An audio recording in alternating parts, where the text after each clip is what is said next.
Nakakita ka na ba ng jungler na nanggagangster? Cooldown kasi aking retry, kaya hinaharas ko sila. Tamang lord hacking kampi at wala silang magawa. Nung lone na yung lord ako'y pumunta, kaso lang na-reset pa, muntik pang hindi nakuha. Teka, baka kilala mo lang ako at lagi kang nanonood pero hindi ka pala nakafollow sa page. I-follow mo na yan. Isa lang eh. At para naman sa mga bago lang, ang ginagawa po nating content tuwing 9 PM ay 1 game per day. 5-man rank game. Hi guys! Nandito na tayo sa 576 day ng 1 game per day. And ang standing natin bago yung game na to ay 486, 89, 486 wins and 89 losses. Sa game na to, immortal ating kasama. YSS ang aking ginagrind ngayon at mukhang ang OP talaga men. Sa mga nagsasabing mahirap gamitin yung Yi Sanshin, dyan kayo nagkakamali. Panoodin nyo yung buong video para makita nyo na napakaganda ng YSS ngayon bro. So ayun, nandito na tayo sa pang 576 na araw ng isang game kada araw. Digmaan na! Dito walang masyadong nangyaring clash nung simula, kaya umabang na lang ako dito. Kaso lang nagbag yung ultimate bro. Hindi namatay yung Novaria. Pati si Lena makakatakas pa. Nagkanda leche-leche na. Kita nyo naman siguro sa reels yung nangyari dito. At yung turtle, libre nilang nakuha. Kasi ako'y magre-red buff muna sana kasi napwestuhan naman ng roamer. Pero na-burst ng kalaban yon. At dito babawi tayo. Yung abang ay successful na kasi tinamaan na yung Novaria. Makakatakas pa sana pero aabutan pa rin naman at mababato pa yung Selena sa atin. Patay yung dalawang nakatakas kanina men at yung back siya aking hahabulin. Kaso lang may respo yung glue. Sobrang tagal ng clash na mangyayari dito kasi walang gustong umatras. Talagang bakbakan. Selena papasok pa kasi may mapapana siya. Kaya siya aking pinuntirya. Maso-zone out na naman tayo ng glue at hindi ako nahila dito. Buti marunong yung kampe. Hindi nila hinit pre. Akalain mong nakatakas pa ako dito. Saktong-sakto yung dash ko. Mabubuhay tayo. At atin silang binalikan. Bagsak yung Selena man. Kaso lang yung turtle kanila na naman. Kasi ang ganda ng pwestuhan. Pero dito yung back siya. Sana'y ating bibigyan. Kaso lang ang kunat niya man. Selena papana.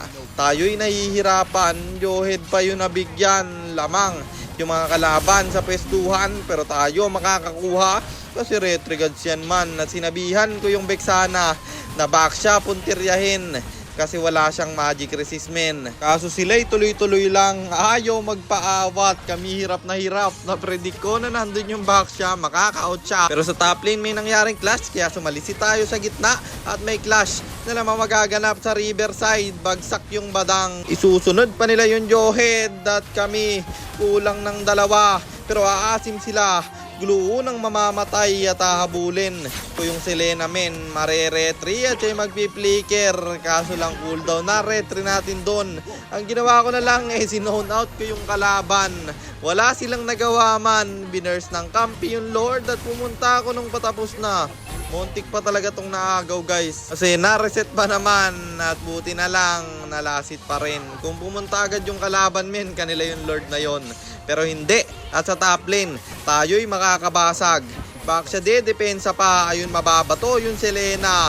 Isa-isa silang bumabagsak. Makunat ka, di ba? Pero akin siyang pipilitin. Meron na akong ultimate dito men. Killing spree na tayo. Kaso lang tinamaan ng Novaria na shutdown pa pagbalik.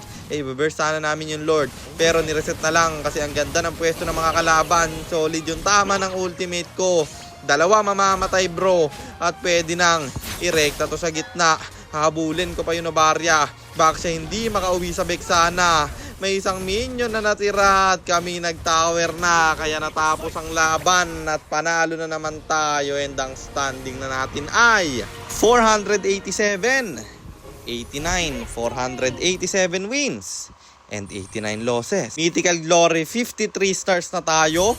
13 win streak na rin. Ayan, 93 na lang. Mahihigitan na natin yung 107 win streak ko. Kung mapapansin nyo yung ating history, hindi tayo nag-MVP. Kung kailan pa immortal yung kalaban, tsaka doon tayo ginanahan. Kasi kailangan nyo talaga ng matitinong kampe para lumabas yung tunay nyong laro pre. At yun lang, sana meron kayo natutunan sa content natin na to.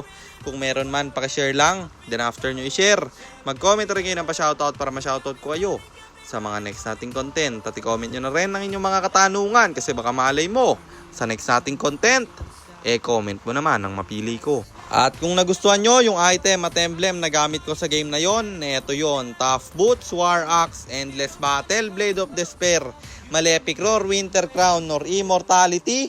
And then Rose Gold Meteor, pang buy and sell. Emblem natin na sa asin, talent natin na Israel, Weapon Master at Quantum Charge. At syempre Retribution, kasi jungle tayo doon. At para naman sa mga gustong magpapilot ng ML account, mag-PM lang kayo, nagre-reply ako. At syempre, may bayad yon. Kahit hanggang anong rank pwede nyo ipapilot, kahit anong hero pwede nyo ipaspam, basta may additional payment pag magpapaspam kayo ng hero. At yun lang guys, sana nag-enjoy kayo sa content natin na to.